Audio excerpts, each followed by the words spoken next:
Salam əziz dostlar, bu videoda istəyirəm sizlərlə paylaşım ki, Linux'u necə biz öz kompüterimizə yükləyə bilərik və bunun bizə hansı xeyirləri ola bilər. Maraqlı məqamlar çox olacaq, ona görə də kanala abunə olun, çayınızı hazırlayın və mütləq şəkildə videolara like eləməyi unutmayın ən sonda. İlk öncə biz distributiv seçməliyik. Bildiyiniz kimi, məsəl üçün biz bilirik ki, daha öncə bilirik ki, Windows 10 var, Windows 11 var və bundan başqa heç nə yoxdur. Məsəl üçün Windows əməliyyat sistemi Microsoftda. Amma Linux'da bir çox, bəlkə də yüzlərlə, bəlkə də minlərlə distributiv var. Bunlardan ən məşhurları məsəl üçün Ubuntu'dur. Baxın, mən burada daha öncə bir distrosales.com saytı var. Göstərmişdim ki, harada ki siz hansısa bir distributivi götürüb özünüz üçün test edə bilərsiniz. Debian var, ən məşhurlardan. Biz Linux Mint'i bu günləri yükləyəcəyik və bunun üçün bizə sadəcə olaraq bir flash kart lazım olacaq. Həmçinin kompüterimiz özü lazım olacaq. Bir də ki, hansı SSD-yi yükləyəcəksə o SSD lazım olacaq.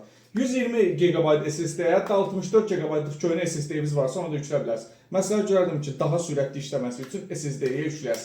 Amma ilk öncə də özünüzə buradan distributiv seçə bilərsiniz. Yox, əgər siz tamamilə yeni bir insansınızsa və bilmək istəyirsinizsə, bunlar hamısı necə baş verir və əməliyyat sistemini necə yazmaq olar, bunun üçün sadəcə olaraq Linux Mint'dən başlaya bilərsiniz. Çünki Linux Mint, bax, görsün mənim özümdə də Linux Mint'dir və Windows'a biraz oxşardır.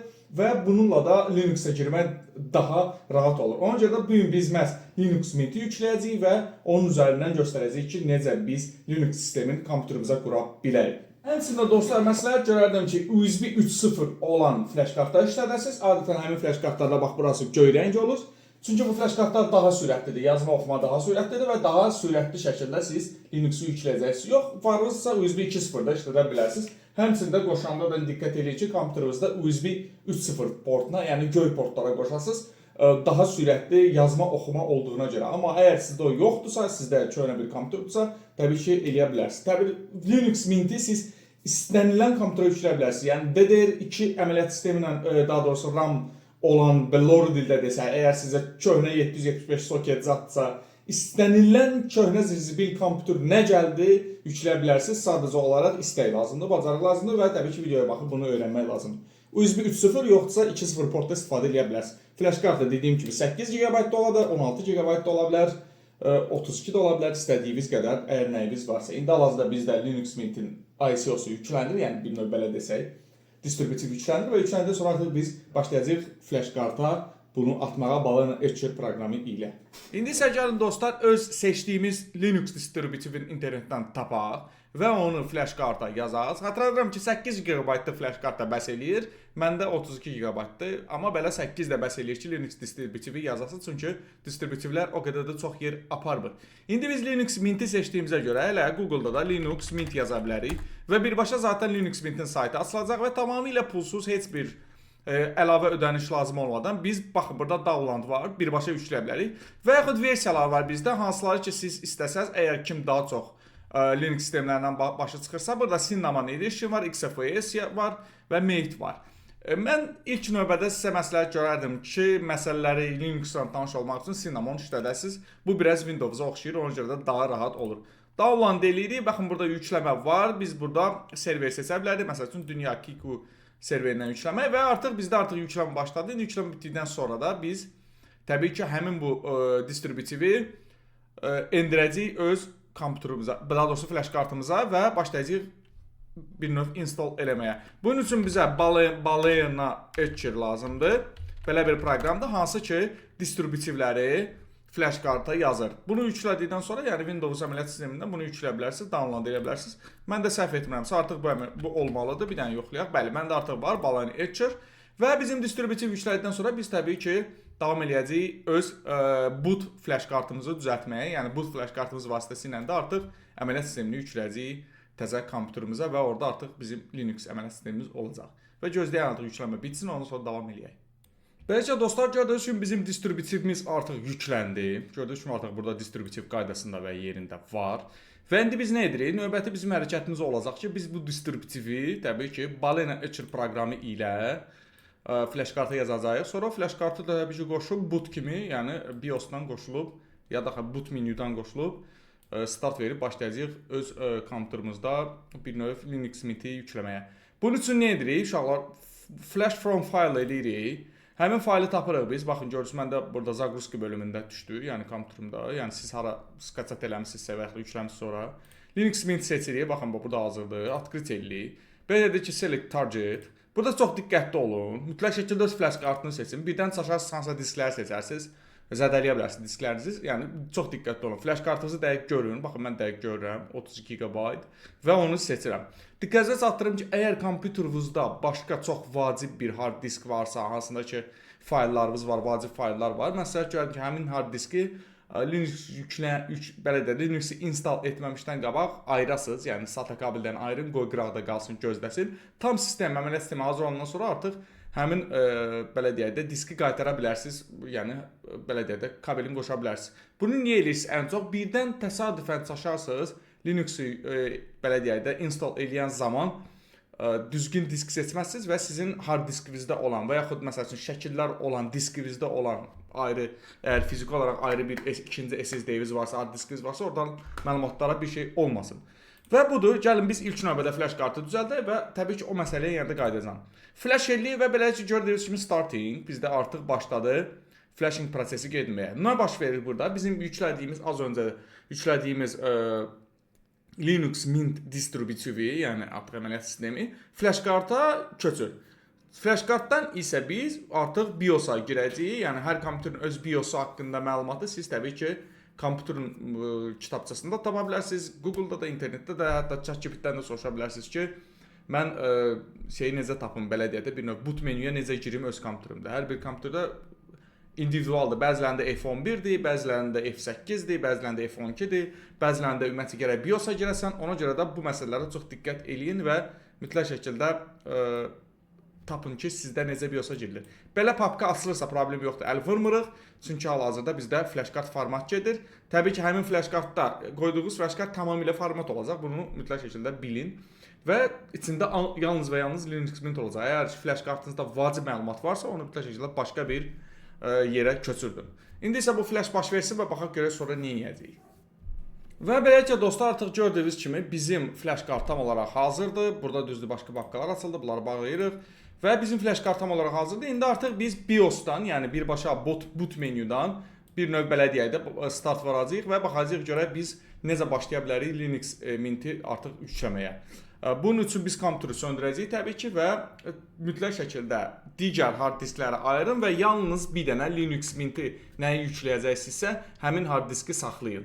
Çünki yenə deyirəm, daha professionalsızsa bunu eləməyə bilərsiniz. Artıq professional adamlar başa düşür ki, nə etmək lazımdır. Amma yox, siz yenisinizsə bir dənə yeganə hard diski saxlayın. Qalan hard disklərin sadəcə olaraq SATA kabelini çıxarda bilərsiniz, SSD-lərin SATA kabelini çıxarda bilərsiniz və onlar artıq bu belə deyək də prosesdə iştirak eləməyəcək. Tam olaraq Linux Mint hazır olandan sonra artıq öz SATA kabellərinizi və yaxud digər hard disklərinizi qaytara bilərsiniz. İndi isə davam eləyəcəyik. Artıq ekranla biz bitirdik. Kamera vasitəsilə davam eləyəcəyik. Deməli dostlar, biz indi nə edəcəyik? Mənim kompüterimdə F11 ilə açılır boot menü. Mən indi artıq kompüteri qoşuram və başlayıram F11-i tez-tez basmağa ki, məndə boot menü açılsın. Hardan ki mən flash kartı və yaxud digər diskləri görəcəm. Ona görə də mən F11-i tez-tez basıram ki, boot menü açılsın və mən boot menüdən həmin diski, yəni flash kartımın adı SanDiskdir. İndi sizə nədirsə onu mütləq şəkildə yadda saxlayın. SanDiski seçərək mən artıq başlayım yüklənmə etməyə. Gördünüz ki, məndə burada açılır. Ümid edirəm ki, biraz da olsa görünür. Çünki mən buranı ekran yazısı eləyə bilmirəm. Burada məndə görürsünüz SanDisk yoxdur. Deməli ki, mənim BIOS-umda hansısa bir problem ola bilər. Mən ilk övrədə gəlin bu BIOS-umuza gedək. Hər kompüterdə də ola bilər ki, sizin kompüterinizə birbaşa gəlsin bu, problem olmasın. Mən sadəcə daha öncə öz BIOS-umda bunu söndürdüyüm üçün, bu məndə olmadığıma görə təzədən bunu qoşuram. Ola bilər ki, normalda sizin kompüterinizdə heç kim heç vaxt onu söndürməyib. Ədətən bu Zagruska və yaxud boot bölümlərində olur. Və görürsünüz, baxın, burada boot option 1 var, boot option 2 var, bilməm nədərinizdə yaxşı görünür. Ümid edirəm ki, yaxşı görünür. Və boot option 3 var. Baxın, burada boot option 3-də göstərir ki, UEFI USB, CD DVD, UEFI SanDisk. SanDiski gördümsə başa düşürəm ki, aha, bu mənim flash kartımdır və bunu qoşuram mütləq şəkildə. Mən daha öncə bunu söndürdüyümə görə məndə bu yoxdur. Belə deyək də, BIOS-un nastroykalarını, seçənəklərinin yaddaşamadırdan sonra, yəni də F11 düyməsini sürətlə basırıq, yəni kompüter zaten restart etdi. Restart edib F11-i basırıq tez-tez, F11-in üstündə konkret olaraq otururuq bildiyimiz kimi və tıklayırıq tez-tez. Və buradan sonra gördüyünüz kimi artıq məndə burada bir dənə bölüm artdı. Az öncə bu yox idi, UEFI SanDisk. Üstünə vururuq və artıq bizdə gördüyünüz kimi belə bir bölüm açılır. Biz ən birincini seçirik və beləliklə bizdə artıq flashkart versiyalı Linux açılacaq. Hansı ki biz hələ ki hard diskə yükləməyəcəyik. Sadəcə o flashkart versiyasındadır və siz istəsəz hard diskə yükləməyə bilərsiniz, işlədib baxa bilərsiniz ki, görək necədir, necə deyil, başaça bilirsinizmi, bacarırsınızmı, bacarmırsınızmı, bunu eləyə bilərsiniz. Və yaxud təbii ki, istifadə etdikdən sonra da install edib yüklə bilərsiniz. Hal-hazırda biz install eləmirik. Sadəcə olaraq flashkartdan əməliyyat sistemi bizdə açılacaq indi. Gözləyək, açılsın, flashkartdan biraz gec açıla bilər. Çünki flashkart bilirsiniz də yazma oxuma sürəti biraz aşağı olur. Və beləcə dostlar, bizdə flashkartdan artıq tam olaraq yüklənmə getdikdən sonra sistem belə bir şey açılacaq. Mən düzdür, bunu niyə belə elədim? Mən hal-hazırda VirtualBox-a keçdim. Çünki axı mən ekran videosu yazmalıyam və bunu mobil telefonla və yaxud web kamerayla yazmaq biraz praktik alınmır. Ona görə də zaten baş verən hadisə budur. Yəni dəyişiklik üçün sadəcə olaraq siz daha rahat görəsiniz deyənə mən VirtualBox-dan Linux Mint'i açdım. Gördüyünüz kimi baxın, flashkartdan bizdə açılan kimi belə bir əməliyyat sistemi açılır artıq flashkartdan. Yəni flashkartdan da bu artıq işləyə bilir. Məsələn, siz burada Firefox-u açıb hansısa sayta girə bilərsiniz və yaxud istifadə eləyib baxa bilərsiniz və yaxud bu distributiv xoşunuza gəlmədsə başqa bir distributivi flashkarta yazıb, yəni də işlədib baxa bilərsiniz ki, görək necədir. Məsəl üçün belə aça bilərsiniz. Məsəl üçün YouTube falan hara siz girə bilərsiniz. Elə bir tam olaraq flashkartın içində artıq işləyən bir əməliyyat sistemidir bu. Düzdür, siz flashkart bunu söndürəndən sonra burada elədiyiniz heç bir əməliyyat yaddaşda qalmayacaq. Yəni hər şey sıfırlanacaq. Amma gələndə qoşanda artıq təzə bir 01 Linux Mint gələcək. Yəni bu belə deyək də tanış olmaq üçün ideal bir variantdır ki, siz tanış olasınız ki, bu əməliyyat sistemi nədir, necə işləyir. İndi isə gəlin baxaq görə install necə edilir. Baxın, bunun üçün install Linux Mint edirik. Düymə bax burada hazırdır ekranda. Zaten başqa bir şey yoxdur burada. Yəni ona görə də çox asan bir şeydir. Linux Mint-i məsləhət görməyimdə də əsas səbəblərdən budur ki, siz artıq birbaşa baxın belə açılacaq və tam rahatçılıqla götürüb yükləyə bilərsiniz. Burada dil seçimində siz English var, Azərbaycan dili yoxdur deyəsən, mən səhv eləmirəmsə, burada Türk də var, Rus da var. Azərbaycan dili səhv etmirəmsə yoxdur. Sonradan amma deyəsən yükləmək olur bildiyim qədərilə Azərbaycan dilin. Türkçə də var. Mən İngilis saxlayacağam, yəni belə deyək də İngilis dili saxlayacağam. Orta bir şey, yəni nə Rus dili qoymayacağam, nə Türk dili, çünki Rus dili kimsə başa düşməyə bilər yazıları. İngilis dildə, daha doğrusu Türk dilində mən biraz çətinlik çəkirəm. Burada gördüyünüz ki, baxın, dili seçirik, English, davam düyməsini vururuq. Klaviaturamızın dilini istəyir, bunu English saxlayırıq, hələ ki ingilisində qalsın. Daha sonra özünüz təbii ki dillər əlavə edə bilərsiniz və hər şeydə internetdə tapa bilərsiniz. Install Multimedia Codex var burada. Yəni deyir ki, multimedia kodekslərini istəyirsənmi yüklənməyi. Bunu eləyə bilərsiniz indidən, amma etməyə də bilərsiniz. Hələ ki bunu saxlayaq və davam eləyək. Baxaq görək bizi başqa nələr gözləyir, nələr gözləmir burada. Xatırladıram ki, biz hal-hazırda flashkartdan açılmışıq, yəni Linux flashkartdan açılmışıq və bunu hard diskə yazırıq. Burada gördüyünüz baxın belə bir variant bizə təklif eləyir. Deyir ki, diski təmiz sil və yalnız Linux Mint yüklə və yaxud başqa bir yol. Başqa bir yol daha professional belə deyək də Linuxoidlər üçündür və məsələn görərdim ki, hələ ki bura girməyin və sadəcə olaraq zaten biz bir dənə təmiz disk ayırmışıq, bir dənə təmiz SSD ayırmışıq ki, sırf Linux-u oraya yükləyək. Bunu elə install now düyməsini vururuq. Beləcə bizə deyir ki, baxın, sizin daxil etdiyiniz SSD-də və yaxud nə bilim nəsə hard disksə, hard disk də olar təbii ki. Köhnə hard diskinizi istifadə edə bilərsiniz. Yəni zaten sürətli işləyəcək. Yəni SSD qədər işləməyəcək sürətli, amma müəyyən qədər işləyəcək. Və deyir ki, bu hadisələr baş verəcək. 2 dənə hissə yaradacaq hard diskin içində və yaxud SSD-nin içində və biri ESP olacaq, biri də X4 olacaq. Bu belə deyək də daha texniki tərəfdir və biz sadəcə olaraq yeni bir user kimi davam edirik. Burada təbii ki, bizim gözəl ölkəmizi seçirik. Baxın, Baku seçirik. Burada baxın, belə xəritədə seçə bilərsiniz, burada yaza bilərsiniz. Davam. Bu saat time zone-dur. Kompüterimizin adı nə olacaq? Mən məsəl üçün Bitcoin az, öz kanalıma uyğun qoyuram. VirtualBox burada istədiyinizi yaza bilərsiniz. Bitcoin az, mütləq şəkildə düzgün ad yazın. Çünki bəzən Linuxlar belə deyək də login edən zaman ad da soruşa bilər. Yəni adı yazıb unutmayın. Parol kimi adı yada saxlayın. Parol da mən burada sadə bir parol yazıram. 12345, 12345. Bu mənim öz parolumdur və burada mən logini avtomatikal qoya bilərəm ki, artıq sistem qoşulanda avtomatik açılsın və yaxud qoya bilərəm ki, məndən parol istə. Yəni kompüter qoşanda parol istə, bildiyiniz kimi. Encrypt my home folder bunu qoşsaz əgər, sizin əsas belə deyək də folderiniz, home folder. Burada bilirsinizmi? Yəni ümumən C diski, D diski deyilən bir şey yoxdur. Burada hər şey, bütün papka yəni anlayışı yoxa çıxır burada. Burada papka yoxdur. Hər şey fayl kimi gedir burada. Əgər biz encrypt qoysaq, Və bizim məsəl üçün hard diskimizi kompüterin üstündən kimsə çıxardıb aparıb başqa bir kompüterdə qoşsa və açmaq istəsə, o heç vaxt orada olan faylları görməyəcək. Bunu ləğv eləsək, bizim fayllar bir növ açıq vəziyyətdə olacaq. Mən azda bunu qoşmuram, çünki yəni bu bizdə testdir. İstəsəz lap belə çox belə güclü şizofreniya varsa sizdə bunu qoşa bilərsiniz. Amma yox, məsəl üçün təbii ki məndə var müəyyən qədər.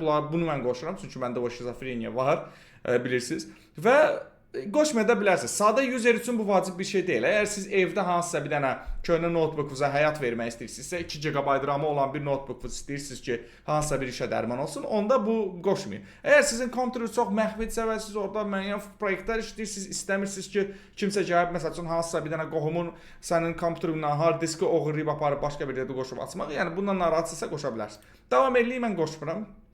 Və gördüyünüz kimi bizdə burada artıq yüklənmə prosesi baş verdi. Copying files, yəni faylların kopya olunması və bizdə Linux Mint artıq başlayır bizim sistemə yüklənməyə, bizim kompüterimizə yüklənməyə, kompüterimizdə olan hard diskə və yaxud da SSD-yə yüklənməyə. Baxaq, proses bitsin, ondan sonra da davam edəcəyik, görək nə var, nə yox. Və beləcə dostlar, artıq installation complete yazıldı, yəni tam olaraq bizdə installasiya bitdi və bizə kompüter məsləhət görür ki, artıq installasiya bitib və flash kartı kompüterdən ayıra bilərsən. Flash kartınızı ayırın kompüterdən. Bundan sonra da istəsəz test davam edə bilərsiniz ayrılmamışdan qabaq və yaxud flash kartı ayırın, sonra restart now düyməsini vurun və beləliklə siz artıq flash kartdan yox, normal kompüterinizdən başlayacaqsınız Linux Mint-i işlətməyə. Və dostlar, artıq bizdə əməliyyat sistemimiz hazır oldu, açıldı. Biz burada istənilən artıq əməliyyatlar eləyə bilərik. Linux-da məsəl üçün nədən çəkinmək, qorxmaq lazım deyil. İstədiyin şey eləyə bilərsən, heç nə qıran deyilsən, heç nə sındıran deyilsən. Burada start düyməsi bax budur və yaxud düymə varsa səndə Windows-un klaviaturanda vura bilərsən start düyməsin və Software Manager var burada. Sırf Software Manager-la da siz başlaya bilərsiniz. Software Manager bir növ düşünək ki, Linux-un Play Market-idir. Açırıq Software Manager-i. Burada təbii ki, Nastroyka bölümünü açdım mən. Nastroyka bölümündə siz öz Linux-unuzu istədiyiniz fasonda quraşdıra bilərsiniz. Temalar seçə bilərsiniz. Ağ istəyirsiniz, qara istəyirsiniz, nə istəyirsinizsə seçə bilərsiniz. Nə bilim, istəsəz mausu böyüdə bilərsiniz, balacalada bilərsiniz. Yəni, ağlınıza gələcək nə varsa və nə istəyirsinizsə eləyə bilərsiniz. Burada hansısa bir qadağan yoxdur. Həmçində istənilən printeri qoşanda zaten Linux özü avtomatik onu tapır. İstər printer olsun, istər telefon olsun, nə olsun, qoşsa problemsiz tapacaq. Həmçinin baxın, burada bizim bu Software Manager-da, yəni bir növ Play Market-da player var, nə bilim, yəni hansısa proqramlar var. Tutaq ki, siz əgər Telegram lazımsa, burada Telegram yazırsınız və baxın, görürsünüz, açıldı və install eləyirsiniz. Gördüyünüz göstərir ki, hansı kitabxanalar, liblər yükləniləcək. Davam edirsiniz və beləliklə siz artıq bir kliklə, məsəl üçün Telegramı yüklürsünüz, hansısa sayta getmək lazım deyil, hər şey bax burada artıq yığılıb. Məsəl üçün ikinci Telegram lazımdırsa, 2 dənə Telegramınız varsa 2 dənə yüklə bilərsiniz. Yəni burada bəzən portlar çox olur, yəni burada açıq əməliyyat sistemi olduğuna görə proqramistlərin çoxu burada proqram düzəldirlər, portlar eləyirlər və yaxud eyni proqramın kopyasını eləyirlər. Discord var, Desktop var, məsəl üçün Discord-u yüklənirsiniz, əgər 2 dənə Discord hesabınız varsa, Desktop yükləyə bilərsiniz, həmçində hesabınızı qoşa bilərsiniz və istifadə edə bilərsiniz. Yəni, burada bir növ nə istəsiniz eləyə bilərsiniz. File Manager zat hamısı var, burada açırsınız. Burada gördüyünüz kimi uşaqlar, bir dənə bunu göstərim ki, burada C diski, D diski deyilən bir şey anlayış yoxdur. Sadəcə olaraq burada hər şey bir növ fayldır. Yəni, hər şey fayldır. File sistemində çalışın ki, nəyisə silməyin. Qalan bir hissələrdə artıq mahnı, pictures nə istəsəz özünüz yazıb silə bilərsiniz. Həmçində test eləyə bilərsiniz əməliyyat sistemini. İnanıram ki, əməliyyat sistemi çox xoşunuza gələcək. Öz fikirlərinizi ray bölümündə yazın ki, görək sizin əməliyyat sistemi, yəni bu əməliyyat sistemi sizə necə gəldi və xoşunuz gəldimi? Bu qədər dostlar, ümid edirəm ki, video faydalı oldu. Videonu like eləyin, kanala dəstək verin ki, video irəli getsin və insanlar lazım olan belə məlumatları tapa bilsinlər. Bu qədər dostlar, sağ olun, özünüzə müğayət olun, gəlin görüşərək.